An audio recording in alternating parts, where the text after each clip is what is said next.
Վրաստանն ամբողջությամբ արգելել է Ռուսաստանի և Բելարուսի քաղաքացիներին երկրից ավտոմեքենաների արտահանումը, հայտնել են Վրաստանի ներքին գործերի նախարարության ծառայությունների գործակալությունից։ Մենք հաստատում ենք, արգելքը ուժի մեջ է մայիսի 15-ից, եղել է համապատասխան հարցի պատասխանը։ 2023 թվականին Թբիլիսին արգելել էր ԱՄՆ-ից և Եվրամիությունից ներմուծված մեքենաների վերարտահանումը Ռուսաստան և Բելարուս, այդպիսով միանալով այն պատժամիջոցներին, որոնք վերաբերում են 1,9000 խորանարդ սանտիմետրից ավելի շարժիչի ծավալ ունեցող մեքենաներին, ինչպես նաև բոլոր տեսակի էլեկտրական և հիբրիդային մեքենաներին։ Սակայն վրացական իշխանությունները չեն սահմանափակել ռուսներին և բելարուսներին մեքենաներ արտահանել այլ երկրներ։ Հիմա այս հնարավորությունը նրանց համար փակ է։ Ռուսաստանն ու Ուկրաինան գերիների խոշոր փոխանակում են իրականացրել, հայտարարել է ԱՄՆ նախագահ Դոնալդ Թրամփը։ Ռուսաստանի և Ուկրաինայի միջև խոշոր գերիների փոխանակումը հենց նոր ավարտվեց։ Այն ուժի մեջ կմտնի մոտ ապագայում, շնորհավորում եմ երկու կողմերին բանակցությունների կապակցությամբ, ասել է Թրամփը։ Նա չի հստակեցրել, թե արդյոք սա փոխանակում է 1000-ի դիմաց բանաձևի հիման վրա։ Նախօրեին ՌԴ նախագահի մամուլի քարտուղար Դմիտրի Պեսկովը հայտնել էր, որ Ռուսաստանը Ուկրաինայից ստացել է այս բանաձևով փոխանակման պատասխան ցուցակ։ Մայիսի 23-ին քաղաքացիական պայմանագիր խմբակցությունը ազգային ժողովում հանդիպել է ֆինանսների նախարար Վահե Հովհաննիսյանի հետ։ Տեղի ունեցել նախնական քննարկում 2026-ից 28 թվականների միջնաժամկետ ծախսերի եւ նախատեսվող քաղաքականությունների շուրջ։ Բերդ համայնքի սահմանամերձ Մովսես գյուղի բնակիչները անցած գիշեր մայիսի լույս 23-ի գիշերը հրաձգային զենքերի ձայներ են լսել։ Այս մասին հայտնել է լրագրող Ոսկան Սարգսյանը։ Մովսեսի բնակիչները հայտնել են, որ մայիսի 23-ի գիշերը խոշոր տրամաչափի գնդացիրների կրակահերթի ձայներ են լսել։ Դրանցից հետո ավելի փոքր տրամաչափի զենքերի։ Տարադրամի փոխարժեքները մայիսի 23-ի դրությամբ։ ԱՄՆ դոլարի արքի առավելագույն արժեքն է 383 դրամ, վաճառքի նվազագույն արժեքը 386 դրամ։ Եվրոյի արքի առավելագույն արժեքն է 432 դրամ, վաճառքի նվազագույն արժեքը 439 դրամ։ Ռուսական ռուբլու արքի առավելագույն արժեքն է 477 դրամ, վաճառքի նվազագույն արժեքը 487 դրամ։ Եվրոպական երկրները հայտարարել են Ուկրաինային ռազմական օգնության նոր փաթեթների մասին, ներառյալ հնացած տեխնիկան եւ զինամթերքը։ ՌԻԱ Նովոստի փոխանցման մատակարարումների հիմնական մասը Ավստրալիայից շահագործումից հանված M1A1 Abrams տանկերն են եւ Բելգիայից հակաօդային պաշտպանության համակարգերը, սակայն ԱՄՆ-ն դեռ չի հաստատել լրացուցիչ ռեսուրսների հատկացումը։ Ավստրալիան Ուկրաինային նվիրաբերում է 59 M1A1 Abrams տանկ, որոնք արտադրվել են 1980-ականներին եւ արդիականացվել են 1990-ականների ստանդարտներին։ Տրանսպորտային միջոցներից հանվել են տեխնիկայի մի մասը, ինչը նվազեցնում է դրանց մարտունակությունը։ Նախկինում նմանատիպ տանկերն Ուկրաինայի զինված ուժերն օգտագործել են որպես շարժական հրետանի անօդաչու թռչող սարքերի նկատմամբ խոցելիության պատճառով։ Բելգիան հատկացրել է 20 Cerber հակաօդային պաշտպանության համակարգ, 16000 փոքր զենք եւ զրահատեխնիկա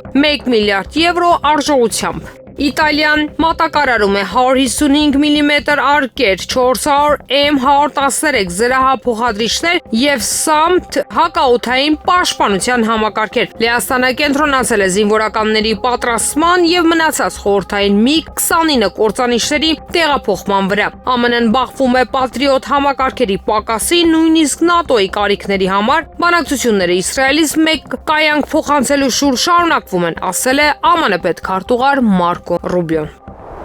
Հունիսին Հյուսիսատլանտյան դաշինքը առաջին անգամ Ֆինլանդիայի տարածքից կառցակի RQ-4D Phoenix խոշոր հետախուզական անօդաչու թռչող սարքեր։ Նրանց խոսքով փորձնական արձակումները տեղի կունենան մի քանի շաբաթվա ընթացքում երկրի հարավ-արևմուտքում գտնվող Պիրկալա ավիաբազայում։ Անհրաժեշտ ենթակառուցվածքները ներկայումս կառուցվում են։ Ինչպես նշվում է, ՆԱՏՕ-ն հետաքրքրված է Ֆինլանդիայի տարածքից անօդաչու թռչող սարքեր արձակելով, քանի որ դա թույլ կտա ավելի երկար թռիչքներ հյուսիսային շրջաններում, այդ թվում նորվեգական ծովում։ Ամերիկյան Northrop Grumman ընկերության կողմից արտադրվող RQ-4D Phoenix Times հետախուզական։ Անօդաչու թռչող սարքերի թռիչքի շարավիղը 16000 կիլոմետր է։ ՆԱՏՕ-ի կայքեջի տվյալներով դրանք կարող են բարձրանալ մինչև 18 կիլոմետր բարձրության եւ առանց վայրեջքի մնալ ինքնավար թռիչքի մեջ ավելի քան 30 ժամ։ RQ-4D Phoenix-ը ներկայումս տեղակայված է իտալական Սիցիլիա կղզում, բայց 2023 թվականի աշնանից սկսած դրանք պարբերաբար կմտնեն Ֆինլանդիայի օդային տարածք։ Հեռուստարադիոընկերության աղբյուրները նշել են, որ դաշինքը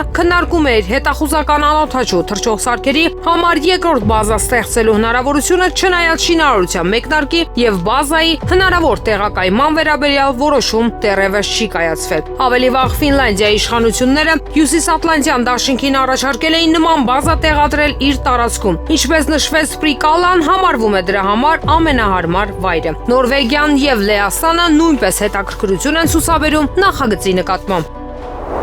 Պարագվայը, որը հարավային Ամերիկայի միակ երկիրն է, որը ճանաչում է Թայվանը, հարթակ է առաջարկում կղզու ղեկավարության հետ ԱՄՆ-ի կամ Ճապոնիայի բանակցությունների համար։ Այս մասին The Japan Times 13 թվաց հարցազրույցում հայտարարել է հանրապետության նախագահ Սանտիագո Պենյան։ Աշխարհում շատ տեղեր չկան, որտեղ կարող են հանդիպել Թայվանի նախագահը, եւ մեր լավ ընկերները հանդիսացող այլ երկրների առաջնորդները մենք պատրաստ ենք աջակցել Թայվանին եւ լինել նրա ամուր դաշնակիցը, նշել է լատինաամերիկյան պետության ղեկավարը։ Ես ԱՄՆ նախագահին ասացի, որ եթե նա երբևէ ցանկանա հանդիպել Թայվանի նախագահի հետ, կարող է դա անել Պարագվայում, հավելել է Պենյան։ Նա նաև նշել է, որ իր երկիրը պատրաստ է նպաստել Թայվանի եւ Ճապոնիայի միջև երկխոսությանը։ Ըստ The Japan Times-ի, Թայբեյի եւ Տոկիոյի բարձրաստիճան պաշտոնյաները մայիսին արդեն հանդիպել են Թայվանի մայրաքաղաքում գտնվող Պարագվայի դեսպանատանը։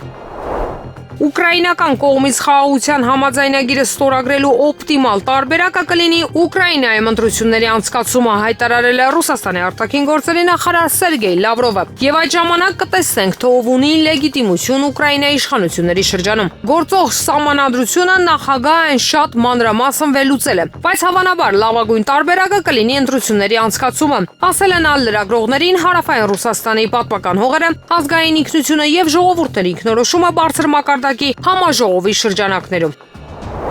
Ուկրաինայի հատուկ ծառայությունները օպերատիվ գործունեություն են իրականացնում Հունգարիայի տարածքում եւ տեղական ընդդիմությանն օգտագործում են Եվրամիությանն Ուկրաինայի անդամակցության գաղափարն առաջ մղելու համար։ Այս մասին հայտարարել է Հունգարիայի վարչապետ Վիկտոր Օրբանը։ Նրանց հատուկ ծառայությունները Հունգարիայի տարածքում օպերատիվ միջոցառումներ են իրականացնում, որպեսզի ինչ-որ կերպ ստիպեն հունգարական կառավարությանը նման որոշում կայացնել, ասել է քաղաքական գործիչը։ Միևնույն ժամանակ նա նշել է, որ ուկրաինացի գործակալները փորձում են մոբիլիզացնել հունգարական ընդդիմությանը հասարակական կարծիքի վրա ազդելու համար։ Խոսնակի խոսքով դրա համար Կիևը լուրջ ռեսուրսներ կգործարկի։ Ամերիկացի պաշտոնյաները դեմ են արտահայտվել Ուկրաինայի հակամարտության կարգավորման բանակցություններին Ռուսաստանի նախագահի օգնական Վլադիմիր Մեդինսկու մասնակցությանը։ Այս մասին հայտնում է Bloomberg-ը, հղում անելով իր աղբյուրներին։ ԱՄՆ-ն հասկացնում է ռուս գործընկերներին, որ կնախընտրեն խուսափել հանդիպմանը կոշտ գծի կողմնակիցների մասնակցությունից, ինչպիսին է Պուտինի օգնական Վլադիմիր Մեդինսկին, ով գլխավորել էր Մոսկվայի պատվիրակությունը Ստամբուլում, ասված է հաղորդագրության մեջ։ Նշվում է նաև, որ ԱՄՆ պաշտոնյաները շփման մեջ են ուկրաինական կողմի հետ հնարավոր բանակցությունները համակարգելու համար։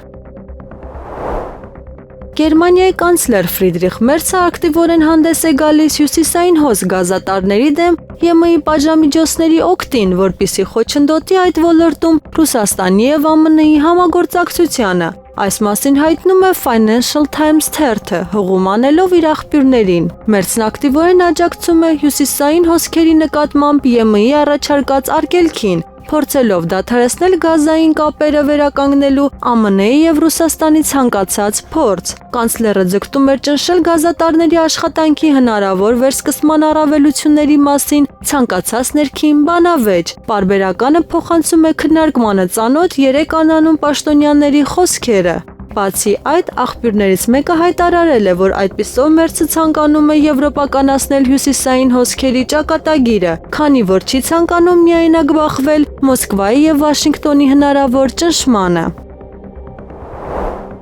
Ֆինլանդիան Ռուսաստանի սահմանին սկսել է զորավարժություններ 5000 զինծառայողների մասնակցությամբ, հայտնում են ռուսական ԶԼՄ-ները։ Զորավարժությունները տեղի կունենան Գյումելնաաքսոյում մայիսի 23-ից հունիսի 1-ը։ Դրանցում ներգրաված են ավելի քան 5000 զինվորականներ, այդ թվում Մեծ Բրիտանիայից և ԱՄՆ-ից, ինչպես նաև մոտ 700 միավոր տեխնիկա։ Ռուս պաշտոնյաները կենտրոնացած են Ստամբուլում սկսված տեխնիկական բանակցությունների անցկացման վրա, այլ ոչ թե Վատիկանում հանդիպումների, այս մասին հայտնել է Bloomberg-ը, հղում անելով իրավիճակին ծանոթ աղբյուրներին։ Նրանցից մեկի խոսքով Մոսկվան հույս ունի, որ բանակցությունները կվերսկսվեն հենց Ստամբուլում։ Bloomberg-ի աղբյուրները հայտնել են, բանակցությունների հաջորդ փուլը կարող է տեղի ունենալ արդեն հաջորդ շաբաթ, սակայն չի հստակեցվել հանդիպման հնարավոր վայրը։ Պարբերականի տեղեկություններով ռուս պաշտոնյաները չեն ծրագրում, որ Ռուսաստանի նախագահ Վլադիմիր Պուտինը կարող է բանակցությունների մեկնել Վատիկան կամ որևէ այլ տեղ։ Վատիկանում բանակցությունների խոչընդոտների թվում Bloomberg-ը նշել է Հռոմի կաթոլիկ և ռուս ուղղափառ եկեղեցիների միջև բարդ հարաբերությունները, ինչպես նաև Իտալիայի պարտավորությունը միջազգային քրեական դատարանի առջև։ Նույնիսկ եթե այս բոլոր խոչընդոտները հաղթահարվեին, բանակցությունները հեռու են համաձայնության հասնելուց, որը կպահանջի հանդիպում նախագահներ Վլադիմիր Պուտինի, Դոնալդ Թրամփի և Վոլոդիմիր Զելենսկու մասնակցությամբ ռազմական գործողությունների դադարեցման մասին համաձայնագիր ստորագրելու համար, պնդում է պարբերականը։ Մոսկվայի հետ հարաբերությունների կարգավորումը ավելի կարևոր է Միացյալ Նահանգների նախագահ Դոնալդ Թրամփի համար, քան միջնորդ լինելը ռուս-ուկրաինական հակամարտության կարգավորման հարցում։ Այս մասին ասել է միջազգային և անվտանգության հարցերի գերմանական ինստիտուտի ավագ գիտաշխատող Սաբինա Ֆիշերը, այս մասին հայտնում է Շպիգելը։ Նրա խոսքով Թրամփը կարող է հրաժարվել հակամարտության կարգավորման հարցում միջնորդությունից, եթե այդ գործընթացը խոչընդոտ դառնա Ռուսաստանի հետ հարաբերությունների վերականգնման համար։ Ֆիշերը հավելել է, որ ուկրաինական կողմը Թրամփի և Ռուսաստանի նախագահ Վլադիմիր Պուտինի շփումներն ընկալում է որպես պոտենցիալ սպառնալիք։ Եվրամիության երկրները պետք է պատժամիջոցներ սահմանեն Եվրահանձնաժողովի նախագահ Ուրսուլա ֆոն դեր Լեյենի դեմ լրագրողների հետ կապված ամբողջ դաշինքի դեմ ապակայունացնող գործունեության համար։ Այս մասին հայտնել է Բերլիներ Ցեյտունգի թղթակիցը։ Նա ասել է, որ ֆոն դեր Լեյենը պետք է պատժի ենթարկվի, քանի որ նա օգտագործում է իր ուժը հասարակությունից թաքցնելու պատվաստանյութերի խարդախության մասին փաստաթղթերը։ Ավելի վաղ քաղաքագետ Ալեքսանդր Ռարը ասել էր, որ ֆոն դեր Լեյենը շատ թշնամիներ ունի Եվրամիության կառավարությունում, ուստի COVID-19-ի պատվաստանյութերի հետ կապված սկանդալը կարող է վերջնականապես փչացնել նրա հեղինակությունը։ Հնարավոր է նաև, որ նրա հրաժարականի կոչեր հնչեն։ Ռուսաստանի և Ուկրաինայի միջև բանակցությունների երկրորդ փուլը կարող է տեղի ունենալ մայիսի վերջին, սակայն ժամկետները կախված են Վատիկանին որպես միջնորդ ընդունելու Մոսկվայի պատրաստակամությունից։ Այս մասին հայտնում է Bloomberg գործակալությունը։ Եվրոպացի պաշտոնյաներն ասում են, որ քննարկումներ են ընթանում բանակցություններում Վատիկանի որպես պոտենցիալ հյուրընկալողի կամ միջնորդի դերի շուրջ։ Բանակցությունները կարող են տեղի ունենալ արդեն հաջորդ շաբաթ, թեև դա կախված է Ռուսաստանի պատրաստակամությունից մասնակցելու դրանց, ասվում է գործակալության հաղորդագրության մեջ։ Միացյալ Նահանգների նախագահ Դոնալդ Թրամփը Սպիտակ տանը օտարերկրյա առաջնորդների հետ իր հանդիպումները վերածել է սոված խաղերի։ CNN-ի լրագրող Սթիվեն Քոլինսոնը այսպես է մեկնաբանել Հարավաֆրիկյան Հանրապետության նախագահ Սիրիլ Ռամաֆոսայի Վաշինգտոն կատարած այցը։ Լրագրողի խոսքով օտարերկրյա առաջնորդները ԱՄՆ նախագահի սրբազան ворջ են մտնում իրենց քաջությամբ, քանի որ ասուլիսների ժամանակ նա իրեն ըմբշամարտիկի պես է պահում։ Քոլինսոնը պնդում է, որ Թրամփի մոտեցումը կարող է դիտվել որպես ԱՄՆ նոր նախագահական վարչակազմի արտաքին քաղաքականության փոխաբերություն, որը քաոսային է քաղաքականացված և լցված դավադրության տեսություններով։ Ռուսաստանը շահագրգռված չէ Վատիկանի ներգրավմամբ Ուկրաինայի հարցով բանակցային գործընթացում։ Մոսկվան նախընտրում է շարունակել անցյալ շաբաթ Ստամբուլում սկսված պատվիրակությունների հանդիպումները։ Այս մասին գրում է Bloomberg-ը, հղում անելով աղբյուրներին։ ԱՄՆ-ի և եվրոպացի առաջնորդները ձգտում են Վատիկանին Ռուսաստանի և Ուկրաինայի խաղաղ բանակցությունների մեջ մտցնելու այն բանից հետո, երբ նախագահ Դոնալդ Թրամփն ասաց, որ Հռոմի Պապ Լևոն 14-ը հետաքրքրություն է հայտնել այդ գաղափարի նկատմամբ։ Նշվում է, որ ռուս պաշտոնյաները չեն ծրագրում, որ նախագահ Վլադիմիր Պուտինը այս պահին կմեկնի Վատիկան կամ որևէ այլ տեղ։ Փոխարենը ասվում է, որ Մոսկվան կենտրոնացած է մայիսի 16-ին Ստամբուլում տեղի ունեցած տեխնիկական բանակցությունների շարունակման վրա։ Արցախից բռնի տեղահանված 9451 անձ մայիսի 20-ի դրությամբ դիմել է ՀՀ քաղաքացիություն ստանալու համար։ Հայտարարել է Հայաստանի ներքին գործերի փոխնախարար Արմեն Ղազարյանը։ Նույն օրվա դրությամբ մենք ունենք 8315 անձ, որոնք ՀՀ նախագահի հրամանով ստացել են Հայաստանի քաղաքացիություն, հայտնել է նա։ Հայաստանի ազգային ժողովի նախագահ Ալեն Սիմոնյանի կարգադրությամբ պատգամավորներ Հայկ Ցիրունյանի եւ Հրաչյա Հակոբյանը 5 օրով գործուղվում են Բուխարեստ։ Նրանց հետ կմեկնի նաեւ ազգային ժողովի աշխատակազմի արտաքին կապերի վարչության միջազգային կազմակերպությունների բաժնի մասնագետ Աննա Հովակիմյանը։ Ազգային ժողովի պատգամավորները Բուխարեստում կմասնակցեն ուղղափառության միջխորհրդարանական վեհաժողովի գլխավոր վեհաժողովի 32-րդ հերթական նիստի աշխատանքներին։ Հայաստանի վարչապետ Նիկոլ Փաշինյանը տեսանյութ է հրապարակել իր կարճատև արձակուրդից։ Տեսանյութում երևում է, որ ինքը, նրա տիկին Աննա Հակոբյանն ու իրենց դուստրը Ալփին արագընթաց գնացքում են։ Սերբիան որպես Եվրամիության անդամակցության թեկնածու ներկայումս կանգնած է ռազմավարական ընտրության առաջ։ Երկիրը պետք է ընտրի որտեղ ուզում է լինել։ Այս մասին հայտարարել է եվրոպական դիվանագիտության ղեկավար Կալասը, փոխանցում է Associated Press-ը։ Սերբիան կանգնած է ռազմավարական աշխարհառազմավարական ընտրության առջև, թե որտեղ է ուզում լինել, նշել է նա։ Կալասի խոսքով Սերբիայի եվրոպական ապագան կախված կլինի այն արժեքներից, որոնք նա կպաշտպանի։ ԱՄՆ նախագահ Դոնալդ Թրամփի վարչակազմը քննարկում է Հարվարդի համալսարանից բացի այլ համալսարաններ օտարերկրյա ուսանողների ընդունելության արգելք սահմանելու հնարավորությունը։ Այս մասին Fox News-ին տված հարցազրույցում հայտարարել է ԱՄՆ ներքին անվտանգության նախարար Քրիստի Նոեմը։ Մենք անպայման քննարկում ենք սա, թող սա նախազգուշացում լինի մյուս բոլոր համալսարանների համար։ Մաքրվեք, շեշտել է նա։ Անդրադառնալով լրագրողի հարցին, Թրամփը եւ նրա վարչակազմը բազմաթիվ հայտարարություններ են արել Հարվարդի եւ այլ հեղինակավոր ամերիկյան համալսարանների վերաբերյալ։ Իշխանությունների կարծիքով համալսարանը չի կարող ապահովել հրեական ծագում ունեցող ուսանողների լիակատար անվտանգությունը, որոնց սպառնում են պաղեստինամետ ակտիվիստները, որոնք դեմ են Իսրայելի կողմից Գազայի հատվածում իրականացվող ռազմական գործողություններին։ ԱՄՆ առողջապահության եւ սոցիալական ծառայությունների նախարարությունը չեղարկել է Հարվարդին տրամադրված $60 միլիոն դաշնային դրամաշնորհները, այն պատճառով, որ այն չի կարողանում լուծել հակասեմականության, էթնիկ եւ ռասայական խտրականության հարցերը։ Եվրամիության խորհուրդը մայիսի 27-ին լսումներ կանցկացնի Հունգարիային Եվրոպական միության մասին պայմանագրի 7-րդ հոդվածի համաձայն համայնքում քվեարկության իրավունքից զրկելու հարցի վերաբերյալ։ Նախարարները կանցկացնեն Հունգարիայի վերաբերյալ 8-րդ լսումը համաձայն Եվրոպական խորհրդարանի կողմից նախաձեռնված 7-րդ հոդվածի ընթացակարգի։ Նշվում է ծրագրում։ Եվրոպական միության մասին պայմանագրի 7-րդ հոդվածը նախատեսում է համայնքի պետությունների որոշակի իրավունքներ, այդ թվում երկրի ներկայացուցիչի քվեարկության իրավունքը Եվրամիության խորհրդում կասեցնելու հնարավորություն կապված ընդհանուր արժեքներին հակասող գործողությունների հետ։ Ավելի վաղ բրիտանական Financial Times թերթը հայտնել էր, որ Եվրամիության շատ պաշտոնյաներ քննարկել են Հունգարիայի ձայնի իրավունքից զրկելու հարցը, Բուդապեշտի կողմից համայնքի կարևորագույն որոշումները, առաջին հերթին Ռուսաստանին վերաբերողները արգելափակելու կարողության պատճառով։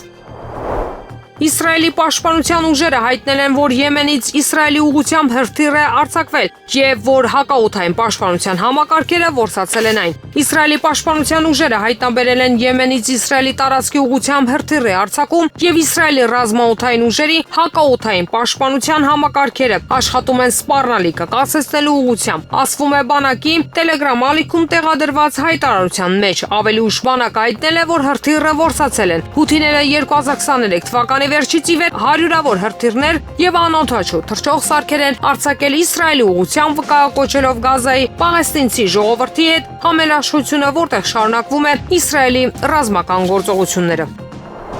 Հարավաֆրիկյան Հանրապետության նախագահ Սիրիլ Ռամաֆոսայի այցը Միացյալ Նահանգներ, որի ընթացքում նա հանդիպեց Ամերիկայի առաջնորդ Դոնալդ Թրամփի հետ, հաջող էր։ Նախագահ Ռամաֆոսան հաջողությամբ ավարտեց աշխատանքային այցը Միացյալ Նահանգներ նախագահ Թրամփի հրավերով։ Այցի նպատակն էր վերականգնել եւ վերակենդանացնել Հարավային Աֆրիկայի եւ Միացյալ Նահանգների միջև երկկողմ հարաբերությունները, ասվում է Հարավաֆրիկյան Հանրապետության առաջնորդի գրասենյակի հայտարարության մեջ։ Ռուսաստանի զինված ուժերը ներկայումս լուծում են սահմանի երկայնքով անվտանգության բուֆերային գոտի ստեղծելու հարցը, հայտարարել է Ռուսաստանի նախագահ Վլադիմիր Պուտինը։ Ես արդեն ասել եմ, որ որոշում է կայացվել սահմանի երկայնքով անհրաժեշտ անվտանգության բուֆերային գոտի ստեղծելու վերաբերյալ։ Մեր զինված ուժերը ներկայումս լուծում են այս խնդիրը, ասել է նա։ Նյու Դելհիի եւ Իսլամաբադի միջև հրադադարը պահպանվում է երկու երկրների կողմից եւ աջակցվում է հակամարտության լիցքաթափումը, ասել է Պակիստանի բանակի հասարակության հետ կապերի վարչության գլխավոր տնօրեն Ահմեդ Շարիֆ Չաուդրին։ Զինադադարը պահպանվում է։ Զինադադարից հետո երկու երկրների միջև կառուցվածքային կապեր են հաստատվել ռազմական գործողությունների գլխավոր տնօրենների եւ այլ մակարդակներում։ Ընթացքի մեջ է նաեւ փոխադարձ համաձայնեցված դեէսկալացիայի գործընթացը, ասել է նա։ Սպիտակ տունը կայքից հեռացրել է ԱՄՆ նախագահ Դոնալդ Թրամփի ելույթների բոլոր ձայնագրությունները, բացառությամբ նրա երթմնակալության ելույթի։ Ըստ աղբյուրների, կայքի նշումներ բաժինը լուրջ փոփոխությունների է ենթարկվել։ Թրամփի փոխնախագահ Վենսի եւ մամուլի քարտուղար Քերոլայն Լևիթի ելույթների սղագրությունների փոխարեն այս բաժնում այժմ ներկայացված են նախագահի տարբեր միջոցառումների ժամանակ ունեցած ելույթների տեսանյութեր։ Այս բաժնում պահպանված միակ տեքստը Թրամփի երթմնակալության ելույթն է։ ԱՄՆ ներքին անվտանգության նախարար Քրիստի Նոեմը հայտարարել է, որ Հարվարդն այլևս չի ընդունի միջազգային ուսանողների եւ որ համալսարանում ներկայումս սովորող բոլոր միջազգային ուսանողները պետք է տեղափոխվել այլ ուսումնական հաստատություններ։ Գրում եմ ձեզ տեղեկացնելու, որ Հարվարդի համալսարանի բակալավրիատի եւ փոխանակման ծրագրի հավատարմագրումը չեղյալ է հայտարարվել, ասվում է Նոեմի հայտարարության մեջ։ Նախարարը հավելել է, որ սա նշանակում է, որ բոլոր միջազգային ուսանողները պետք է տեղափոխվեն այլ համալսարաններ, իրենց ներկայիս կարգավիճակը պահպանելու համար։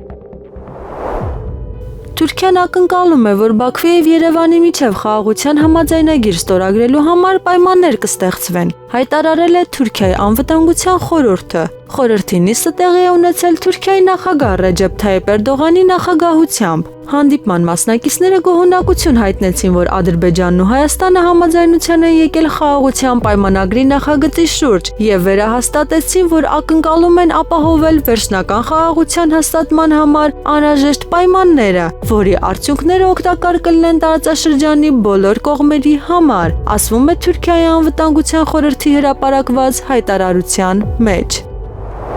Իսրայելը ավիահարված է հասցրել Լիբանանի հարավում գտնվող Նաբատիա նահանգի Ռաբ էլ-Թալաթի գյուղին։ Այս մասին հաղորդում է Ալ-Հադաթ հեռուստաալիքը։ Նշվում է, որ հարձակման հետևանքով զոհվել է լիբանանյան շիաական Հեզբոլլահ շարժման մարտիկ։ Նյութական վնասի մասին տեղեկություններ չկան։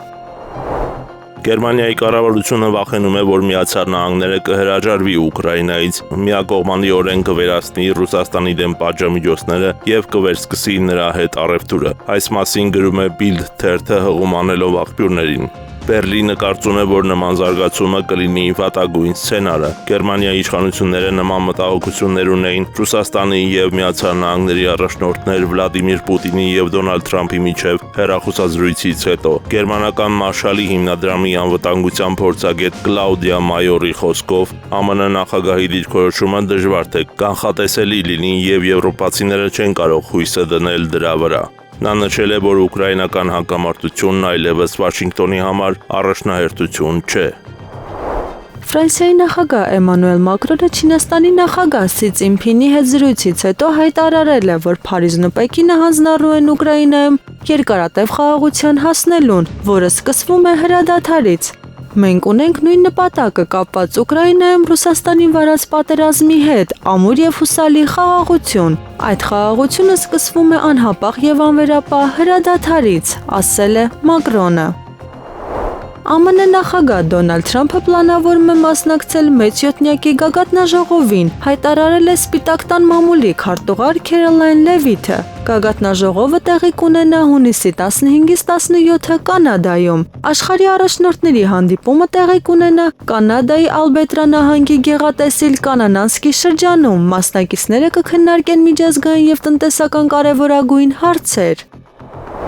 ՆԱՏՕ-ի երկրները պետք է վերսկսեն սառը պատերազմի ժամանակ անցկացվող ռեֆորգեր լայնածավալ զորավարժությունները։ Նման կարծիք է հայտնել Եվրոպայում դաշնակից ուժերի գերագույն հրամանատար ԱՄՆ ռազմածովային ուժերի պաշտոնաթող ծովակալ Ջեյմս Ստավրիդիսը։ Սրանք չպետք է լինեն պարզապես մանևրներ կամ մասշտաբային վարժանքներ, այլ իրական ժամանակում գործող ռազմական պլանների ցուցադրություն, ասել է նախկին զինվորականը։ Ստավրիդիսը շեշտել է, որ այս զորավարժությունների ընթացքում բոլոր մակարդակի հրամանատարները իրական իշխանություն կունենան զորքերի նկատմամբ։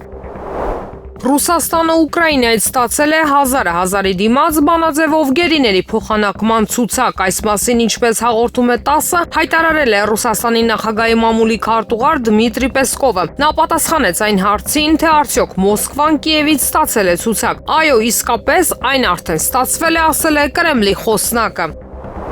Պանամայի իշխանությունները որոշել են վերսկսել Վենեսուելայի հետ օդային հաղորդակցությունը ավելի քան 9 ամսվա ընդմիջումից հետո։ Այս մասին հայտնել է երկրի քաղաքացիական ավիացիայի վարչությունը Instagram-ում։ Պանամայի քաղաքացիական ավիացիայի վարչությունը հաստատում է Վենեսուելայի հետ օդային հաղորդակցության վերականգնումը։ Սա թույլ կտա երկու երկրների ավիաընկերություններին վերսկսել գործունեությունը, ասվում է հայտարարության մեջ։ Երկրների միջև օդային երթևեկությունը դադարեցվել էր Պանամական կողմի նախաձեռնությամբ 2024 թվականի օգոստոսին։ Այդ ժամանակ Վենեսուելայում նախագահական ընտրություններ էին ընթանում, որոնցում հաղթանակ տարավ Նիկոլաս Մադուրոն։ Այնուհետև Պանամայի իշխանությունները հրաժարվեցին ճանաչել քվեարկության արդյունքները եւ կասեցրին դիվանագիտական հարաբերությունները Կարակասի հետ։ Մեծ Բրիտանիան ստորագրել է համաձայնագիր վիճելի եւ ռազմավարական առումով տեղակայված Չագոս կղզիների նկատմամբ ինքնիշխանությունը Մավրիկիոսին փոխանցելու վերաբերյալ։ Այս մասին հայտնել է Associated Press գործակալությունը։ Այս քայլը ապահովում է ԱՄՆ Մեծ Բրիտանիայի ռազմական բազայի ապագան, որը կենսական նշանակություն ունի Մեծ Բրիտանիայի անվտանգության համար, ասվում է հրատարակության մեջ։ Ինչպես նաեւ հրատարակության մեջ նշվում է, որ համաձայնագրի համաձայն Մեծ Բրիտանիան Մավրիկիոսին տարեկան կվճարի 101 միլիոն ֆունտ ստերլինգ, ավելի քան 10.7 միլիարդ ռուբլի բազայի վարձակալության համար առնվազն 99 տարի ժամկետով։ Քննչական կոմիտեի չհերկիզվող պահարանից գողացել են որպես իրեղեն ապացույց ճանաչված $500,000։ Հափշտակության գործով ՔԿ պաշտոնյա է ձերբակալվել։ Այս մասին հայտնել է Փաստինֆոն։ Ըստ տեղեկությունների ձերբակալվածը գլխավոր վարչության 5-րդ վարչության պետն է, որն այժմ գտնվում է հակակոռուպցիոն կոմիտեում։ Չհերկիզվող պահարանը, որտեղ պահվում էր գումարը, եղել է 6-րդ հարկում։ Ենթադրյալ հանցագործը շենք է մուտք գործել քննիչի կեղծ անցագրով։ Քննչական կոմիտեում բավական լարված իրավիճակ է։ Կասկածի տակ են վարչության գրեթե բոլոր աշխատակիցները։ Ստուգվում են յուրաքանչյուրի կապերը։ Եղանակը առաջիկա օրերին։ Երևան քաղաքում մայիսի 23-ի ուշ երեկոյան, 24-ին, 27-ին երեկոյան, 28-ին գիշերը եւ երեկոյան հնարավոր է կարճատև անձրև եւ ամպրոպ։ Ամպրոպի ժամանակ քամու ուժ գնացում։ Մայիսի 25-ից 26-ին սպասվում է առանց տեղումների եղանակ։ Հանրապետության տարածքում մայիսի 23-ին ուշ երեկոյան, 24-ին, 25-ին եւ 27-ին կեսօրից հետո, 28-ին գիշերը եւ կեսօրից հետո առանձին շրջաններում սպասվում է կարճատև անձրև եւ ամպրոպ։ Մայիսի 26-ին սպասվում է առանց տեղումների եղանակ։ Օդի ջերմաստիճանն էապես չի փոխվի։